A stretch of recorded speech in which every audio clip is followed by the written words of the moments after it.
নাস্তা আমি রুটি কলা দিয়ে আসছি। আমি এক মগ ভর্তি চা নিয়ে আসছি, কারণ রুটি দিয়ে খাবো। আর যখন আমি শুধু চা খাই তখন আরও ছোট থাকে। এই দেখুন কত বড় মগ, দেখেছেন? এই মগটা দিয়ে আমি রুটি খাবো, কারণ চা রুটি আমার অনেক পছন্দ।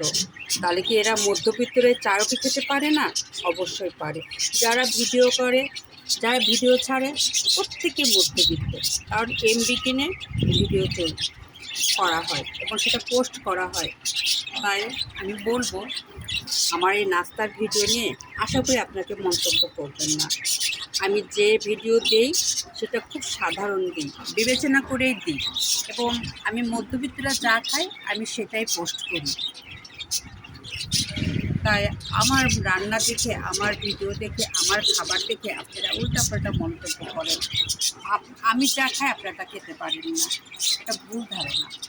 আমি যা খাই প্রত্যেক মধ্যবিত্তরা তাই খেতে পারে, কারণ যারা ভিডিও চালায়, পেজ চালায়, যারা ভিডিও করে, যারা এমবি চালায়, তারা প্রত্যেকেই মধ্যবিত্ত।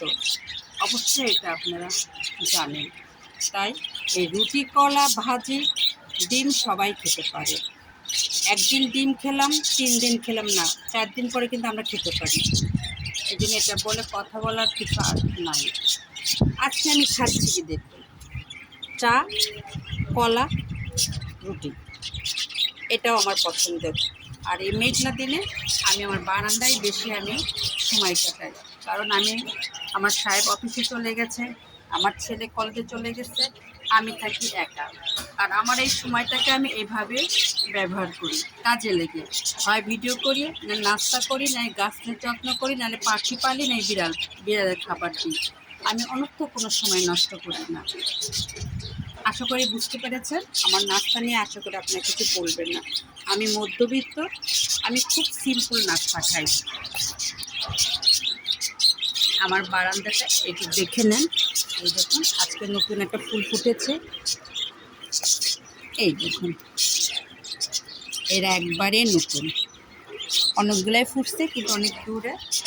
বর্ষা চলে আসতেছে, অনেক ফুল ফুটবে, আর আমার বারান্দা আরও সুন্দর করবে। এই দেখুন, আর এই সুন্দর বারান্দাটা, আমি মেন রাস্তা আমার বাসার সামনে, আমার এই সুন্দর বারান্দায় এই সুন্দর লোকে আমার নাস্তা করতে অনেক ভালো লাগে। আর এই কারণে আমি ভিডিওটাও করি। আমার নাস্তা অনেক সিম্পল। আজকে চা দিয়ে রুটি খাবো আর কলা।